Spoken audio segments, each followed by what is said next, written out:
Guys, welcome back to my channel. If you're new, hey girl, my name is Lucy. I always say to stay subscribed. We have a good time at this channel. Now, as everything by the title, today's video is going to be things I'm not spending my money on in 2023, and it's part of my money mindset series. I mean, that's what I'll call it, because I'm not going to lie to you guys, I didn't think of making this video. Like, this is a list that I made for myself for my goals for 2023, but I decided to share. So in a way, I feel weird because I just feel like I'm bringing you guys into my business. But anyway, like, if it'll help anyone, I mean, why not?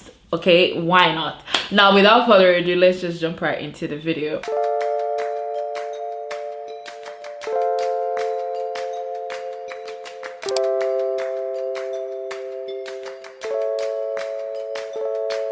Let me say one thing before we start. On this list, I have a strict no buy for some things and also like some flexibility around some other things, but I'll explain while I talk about them. Now, the first thing I have on my list is buying a new outfit for every event or every occasion or trips, right? I have this bad habit where I always feel like I need a new outfit for every event. I always feel like I need a new dress or a new shoe or a new bag for my trips and to put my looks together, forgetting the fact that I have a whole wardrobe that I could literally find something. And there's this bad thing that I do. I always think I don't have things in my wardrobe, but I actually do. It's just I'm not looking at it, or I just feel like there's something better out there that could suit the occasion, you know, and stuff. But this year, 2023, we're making wiser and better decisions. So that includes cutting back on unnecessary shopping. You don't need a new outfit for every event. Like, it's ridiculous to say, like, I'm embarrassed to say it, but I know that I'm not the only one, because I've had conversations with my friends and we are pretty much on the same boat when it comes to this shopping thing or this outfit thing. But yeah, that's just the thing. Like, it's unnecessary and disrespectful to your pocket. It is completely disrespectful to your pocket to always bring out money when it's just not needed, especially for something that you already probably have in your wardrobe, a better outfit, and then you always go out to buy a new one. And the funny thing about this for me is, when I buy a new outfit for all these occasions and these events or maybe these trips, I end up wearing them one time and forgetting about them. It doesn't make any sense. You feel me? It doesn't make any sense. So let's make smart decisions in 2023, okay? The second thing on my list, by the way, I'm looking at my phone because I have a rating on my phone now. Originally, it's on my notebook for, you know, my goals for 2023, but because I'm making this video, I put it on my phone for you guys. And my OGs know that I usually would write on my notebooks whenever I'm, you know, having a conversation with you guys, when I'm chit-chatting with you guys. But I found out that that was just too bulky for me. I felt like it was too much for me to always open a book, but to have it on my phone was a lot more efficient. The notebook, honestly, it just was wasting because I can't erase, you know, everything I write, so I'll always get like new notebooks and stuff. So while for this one I could just delete it and like start afresh. Why did I just get on a rant about notebooks? Anyway, the second thing on my list is home decor. And I put this in here because I have a bad habit of getting into a store or see a home decor store, interior decor store, whatever you want to call it, and then I pick different pieces for my apartment, and it's absolutely not needed. Once you do that initial decoration in your apartment, I feel like it's okay. Just leave it alone, okay? Leave it alone. I'm telling myself because this is mine.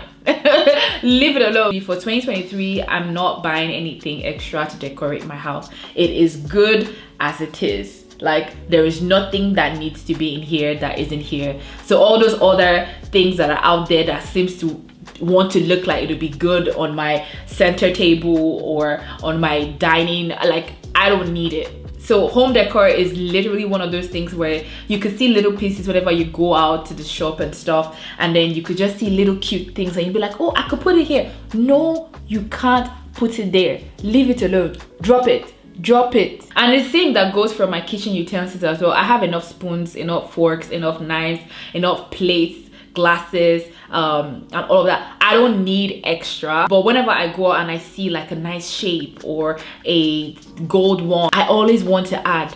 I leave alone. Why do I need the extras? That's just too much. That's being disrespectful to your bank account. Third one on my list is very funny. Like, literally so funny because it doesn't make any sense, but this is a bad habit of mine. Before I tell you what it is, let me just explain myself. I always preach like, you know, you should always eat at home, you know, cook at home and all that kind of stuff. So always buy groceries and make sure that you stock up your fridge and stuff. But my bad habit is I overdo it.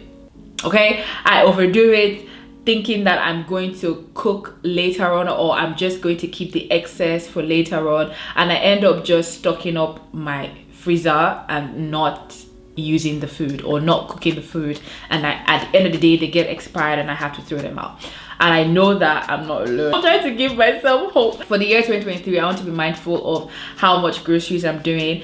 If I don't need the extra, I wouldn't get it. Like, I just wouldn't get it. I will only buy food that I can cook for that moment, and if I need, then I restock rather than buying excess and not eating them. So I don't want to have like a full fridge or a full freezer of things that I wouldn't end up using. Do you get what I mean? The funny thing about this is that I usually make a list and buy the things on that list, but my bad habit is instead of buying one, I could buy 3. Instead of buying 4, I'll buy 8, because I feel like buying all of it now, especially when I have the money to do it, would save me for like, you know, 2-3 months down the line, not realizing that 2-3 months down the line I wouldn't have the appetite to eat that. That's my problem.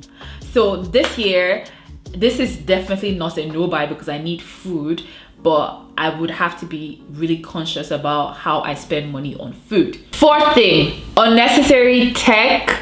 And I'm not bad with this, but I'm telling myself for the year 2023 because new tech usually comes out every year, especially with Apple, you know, the phones, the laptops and everything. Normally, I'm not the kind of person that usually gets a new phone every year, but I kind of get the new phone. Kind of. I mean, I have the 14 Pro Max and I got it like when it came out last year, but that is because I didn't get the 13. Oh, that sounds so bad.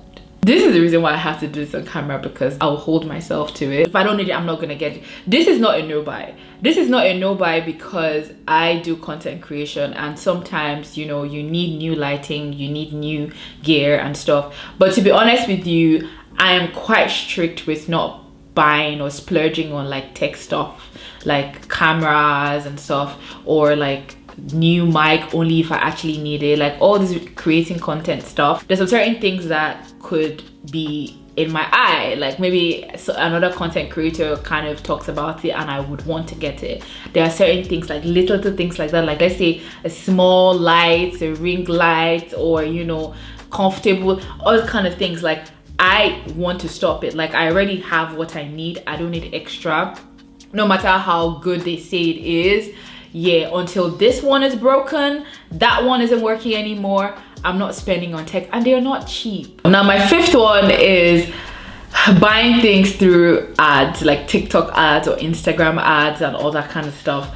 Yeah, I have a bad habit with TikTok. I think my problem is TikTok, because Instagram I overlook, like I scroll, but TikTok I feel like people talk about it so much that you just get influenced, right?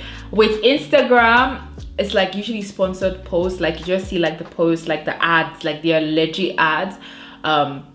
TikTok also has ads, but it's more of like people talking, I think. So that kind of influences you to listen and buy the stuff. I know I'm not the only one. I'm trying to restrain from that. And this year 2023, to save money and to also achieve my money goal at the end of the year, I definitely would have to close my eyes to all these ads. Like I'm not doing it. The 6th one on my list is makeup. I normally do not buy makeup as much, but last year I found myself buying things, especially foundation, that I didn't end up using.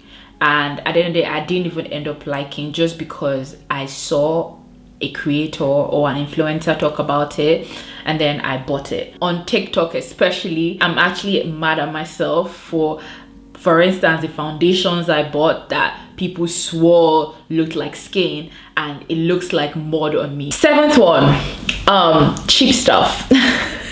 Everyone likes a good bargain. Like, don't look at me like that. I am the #1 believer of baddie on a budget. I'm the #1 advocate for you don't need to break the bank to look good, so I'm always opting for the less expensive stuff. But the reason why it's here as a no buy for me, and it's strictly a no buy by the way, because I've noticed that those things that I spent little coins on actually don't last at all. So I'd rather save up and buy more expensive stuff than actually spend on those cheap stuff and then they don't last me at all. So normally I've always been like quality over quantity, but obviously like there are a lot of deals these days. Oh my god, like you see a lot of things that are like, oh my god, you could get this instead of getting this, and then you just succumb, like you fall under that. And last year I found myself doing that, like, oh, I could have spent my money to get this bag, but I saw this brand that had it cheaper but then had the same style. I legit bought a bag like that and the hand ripped. So yeah, story of my life. My 8th one is taxis. Obviously it's not a no buy, but the amount of taxis I took last year, completely unnecessary. And that's because I live in a city that the transport system works amazingly well. Like, transport system here is cheap for one, and then 2, it is efficient. People barely even own cars.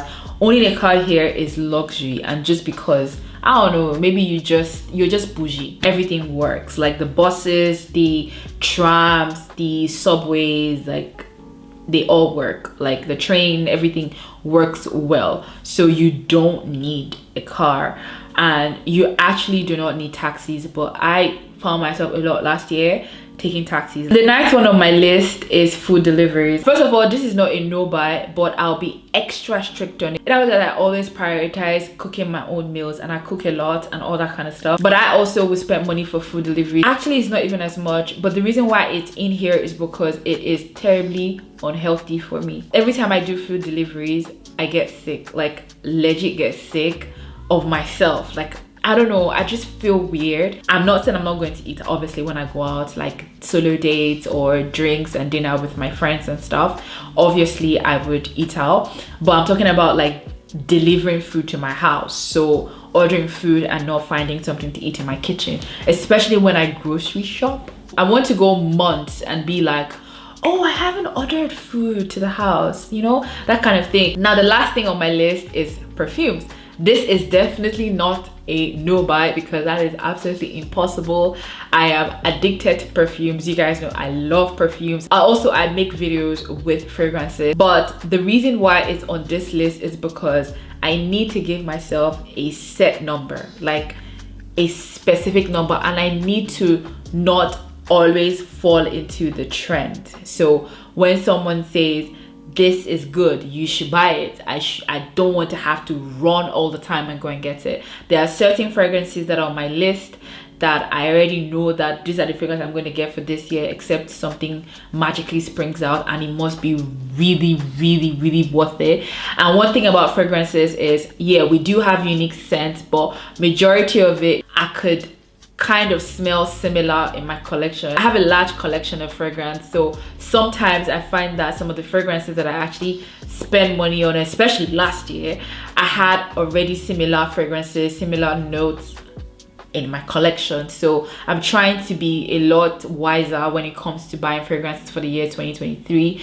If I'm spending money on fragrances, it has to be specific and it has to be unique. That's pretty much everything on my list. I hope you guys enjoyed the video. I literally dragged you guys into my business and I feel weird for that, but it's okay, okay? It's okay. Let me know your thoughts in the comment section below. Thank you guys so much for watching, and I will see you in my next one.